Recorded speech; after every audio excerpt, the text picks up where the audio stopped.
Sa pagpanaw ni Pope Francis, isa sa mga inaabangan din ngayon ay kung sino ang mayahalal na susunod na Santo Papa. Ngunit ano nga ba ang proseso dito? Alamin natin sa sentro ng balita ni Joyce Salamatin.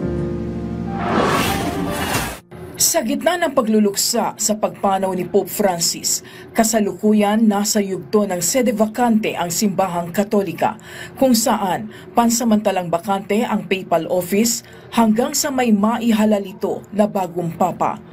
Ang Kardinal Camerlengo ang siyang mamamahala ng administrative affairs at magbeberipika sa pagkamatay ng papa.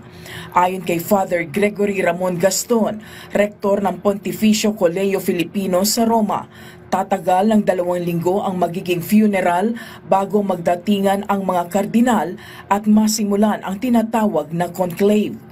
Sa ngayon ay 2 weeks yata na mourning period, yung funeral, darating yung mga heads of states, darating yung mga pari, mga pupunta dito, makilibing, makidasal, makiramay, no, makiburol, lahat yan, 2 weeks. Batay sa patakaran ng Vatican, kwalipikadong bumoto ang mga kardinal na may edad 80 pababa.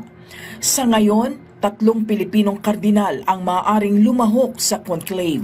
Kabilang sina Luis Antonio Cardinal Tagle, Manila Archbishop Jose Cardinal Advincula at Caloocan Bishop at CBCP President Pablo Virgilio Cardinal David.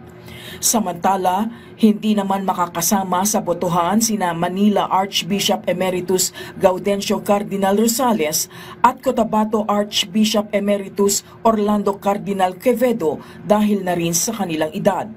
Sa ngayon, nakakandado na ang personal residence ni Pope Francis sa Vatican bilang pagsisimula ng funeral preparation. Inilabas na rin ang spiritual testimony ng Santo Papa na may petsang June 29, 2022. Dito, nanatili ang payak na kahilingan ni Pope Francis para sa kanyang magiging libing. Kabilang na ang pagnanais na mahimlay sa Basilica of St. Mary Major.